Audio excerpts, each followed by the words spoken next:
Prince Harry and Meghan Markle will still get paid millions of dollars for doing absolutely nothing. If you came up with the picture of an annoying, insufferable white woman, it would be Meghan Markle, even though she's not white. I watched the Harry and Meghan Netflix documentary. Now, I'll be honest with you, before I watched it, I was not a fan of theirs. But now I've actually heard their side of the story, I f***ing hate them. In California, we're just a regular couple living close to Oprah and far from the paparazzi. But not too far. What do you mean by that? You have generously offered to keep the wax figures of Harry and Meghan safe. Yeah, that's correct. And if I may, I would just like to say that I'm definitely not using the wax figures for sex stuff. Oh! Ew! What the f***? Oh, Pads, you cracked me up. And not that sort of crack, obviously.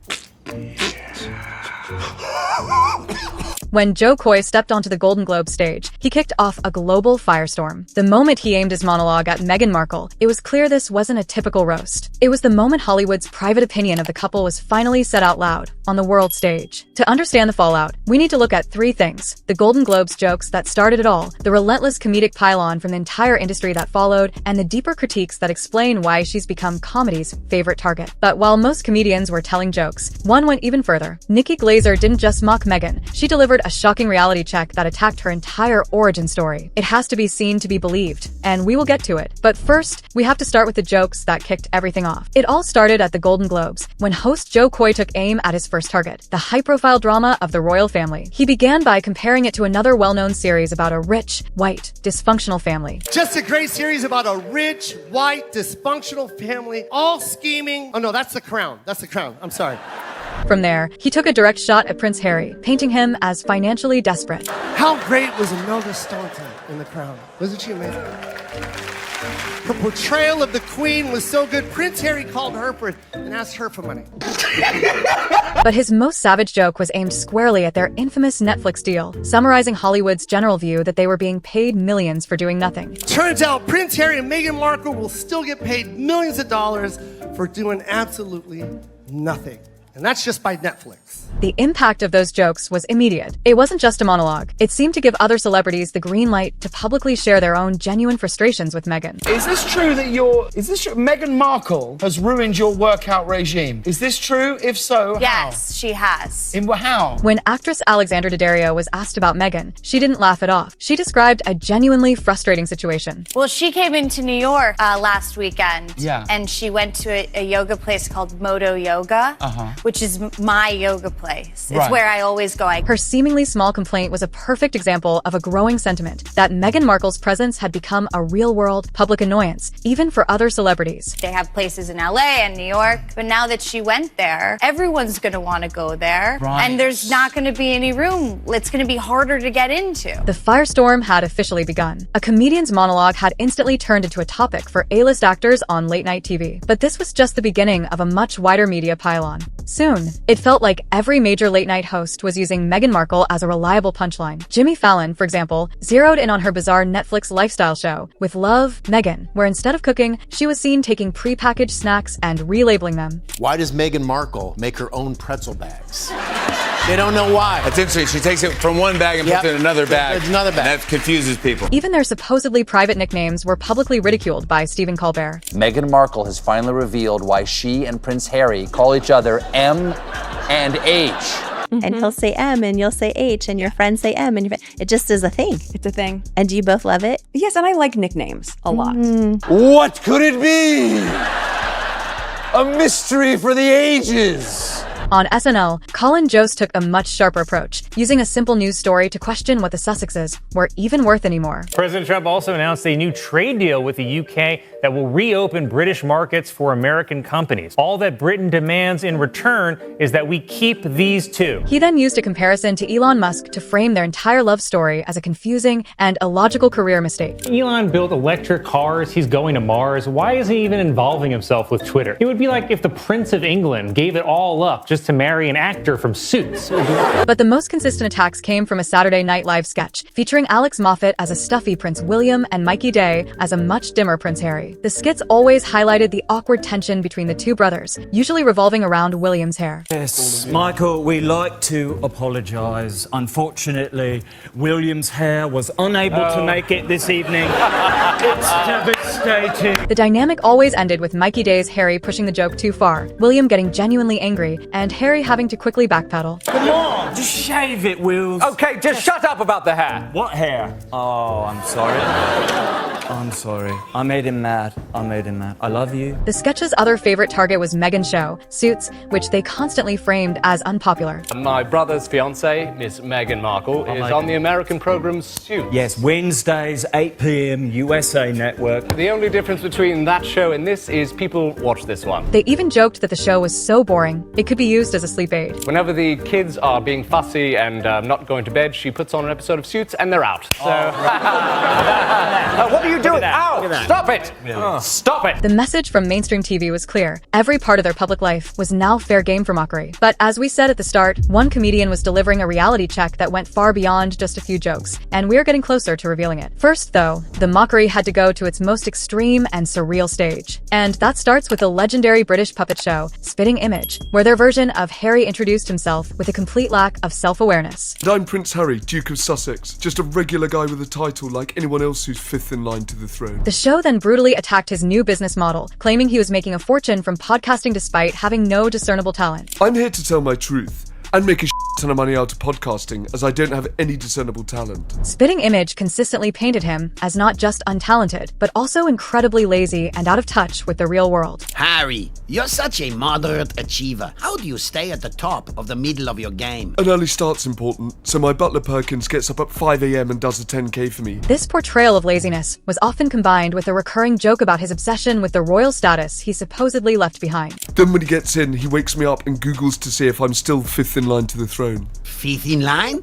Yeah, can't Wills have any more kids. I'll move down another notch. The show also went after their massive Netflix deal, framing it as nothing more than a simple cash grab. What about television? Do you have a Netflix account? Yeah, it's got about $9 million in it. Mamalado! Finally, the show portrayed him as someone who only pretended to be free from Granny's rules. The best thing is, no more following Granny's rules. Don't wear your pants on your head, Harry. Don't bath on the butler, Harry. But his fantasy of freedom is quickly revealed to be a sham, as the show makes it clear who is really in control now. If I want to play polo in my living room, who's gonna stop me? Stop that! Right away, Megs. But as brutal as the British puppets were, the most savage satirical assault of all came from the American animated powerhouse, South Park. The show dedicated an entire episode to them called the Worldwide Privacy Tour, introducing them as the only two people in Canada not sad about the Queen's death. It has been several months now since our beloved Queen has died. All Canadians are finding it hard to go on. All Canadians, that is, except for our first guest, the Prince and his wife. We want privacy! We want privacy! The episode immediately takes aim at Harry's memoir, mercilessly mocking his attempts to portray his privileged life as a story of hardship. So let me start with you, sir. You've lived a life with the royal family, you've had everything handed to you, but you say your life has been hard, and now you've written all about it in your new book, When? The cartoon interviewer then confronted the couple about their central hypocrisy, claiming to want privacy, while actively seeking the spotlight. We just want to be normal people. All this attention is so hard. Isn't it true, sir, that your questionable wife has her own TV show and hangs out with celebrities and does fashion magazines? The show portrays the prince as completely oblivious, jumping to the defense of his Instagram-loving wife. What are you suggesting? Well, I just think some people might say that your Instagram-loving wife actually doesn't want her privacy. How dare you, sir? My Instagram-loving wife has always wanted her privacy! This all builds to the episode's most iconic visual gag, a scene that perfectly captured the public's view of them. To hell with Canada! We are leaving! We'll go find some quiet place where we can be normal people! Come on, wife!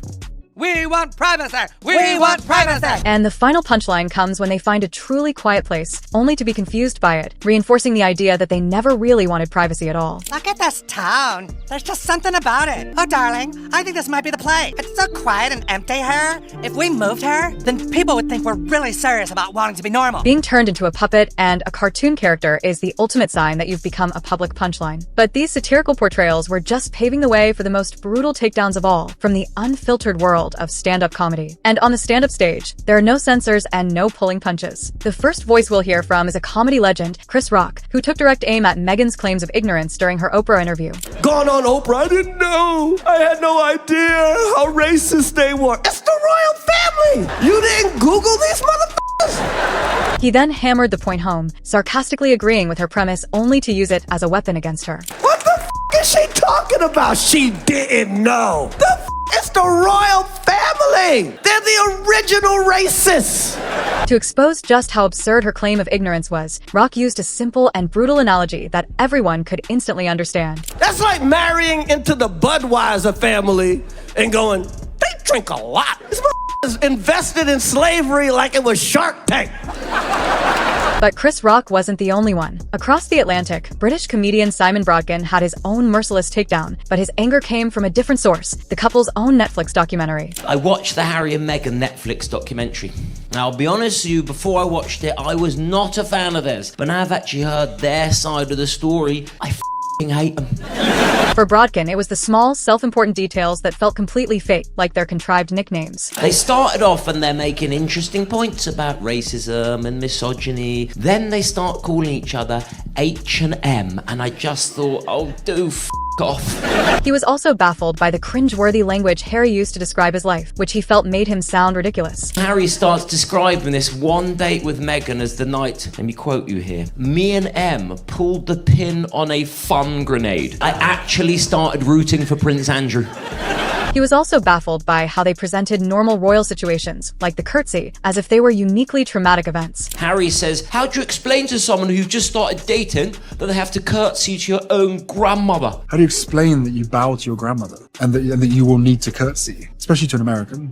Like, that's weird. And I'm thinking, maybe just tell her that your grandmother is the queen. But for Brodkin, the final straw was hearing multimillionaires complain about paying for their own security, a complaint that destroyed any lingering sympathy. They were complaining that to pay for their own security. They were not happy about that. Yeah, they were very worried about their safety, which I get that aspect of things. After 6 episodes, I wanted to attack them. The verdict from the stand-up world was clear. Their story didn't add up. But this was all just the opening act for the final judgment. It's time to finally hear the brutal reality check we promised, delivered by comedian Nikki Glaser. If she didn't marry him, she would be on The Bachelor this season, fighting for Prince. She would be Megan M. from Sherman Oaks barista. She just got lucky. Nikki Glaser's point is savage because it's so simple. If Meghan hadn't married a prince, she would just be a normal person. The joke implies that without the royal title, she wouldn't be considered special because she genuinely lacks any standout talent. And while Glaser's reality check was about her talent, political commentator Bill Maher went deeper, delivering a philosophical verdict on their entire public strategy. His central diagnosis was their glaring hypocrisy, their desire to have it both ways. They're ridiculous after that. They want it both ways. You know, you can't be, these people were so mean to us, poor us, and we don't want all this attention, and then let me write a book about how much we don't want attention. He then contrasted their constant complaining with the stoic philosophy of the late Queen Elizabeth, highlighting what he sees as their extreme fragility. You're just fragile. Just take a hint from the Queen, the recently departed. Never complain, never explain, and rarely be heard speaking in public. For Maher, this was the great disconnect, the spectacle of incredibly privileged people demanding sympathy for a life most people could only dream of. You're complaining about your hard life, and you're so privileged. It's just so weird. It's ridiculous. I totally agree. And finally, he identified what might be the most infuriating part of their entire project, the arrogant insistence that the rest of the world must play along with their personal drama. And I will not bend the knee and just go along with the nonsense. That's what's so annoying about them. The most of all, they insist that you go along with their nonsense and their insanity and their fragility. And that, right there, is the core of the issue. The mockery isn't just about jokes. It's a reaction to what many see as a completely broken and inauthentic public philosophy. So, when you strip everything else away, what does it all mean? The story of Jo Koy at the Golden Globes was never just about one comedian's monologue. It was a public trial that brutally exposed a fragile and unconvincing narrative. It's a powerful cautionary tale that you cannot curate a public image that is fundamentally at odds with your actions, because eventually, the truth will come out in the form of a punchline. The laughter you've heard throughout all of these clips from Jo Koy, from Chris Rock, from Nikki Glaser, isn't just about a few good jokes. It is the unmistakable unmistakable sound of a story that people no longer believe. The comedians aren't creating the narrative, they are simply reflecting it. They are the modern-day court jesters, delivering the verdict of the court of public opinion. Which brings us to the final, unavoidable question. After being so thoroughly and publicly roasted on a global stage, can Meghan and Harry's public image ever truly recover? Or is their brand now permanently and irreversibly defined by the punchlines? Let us know your thoughts in the comments down below.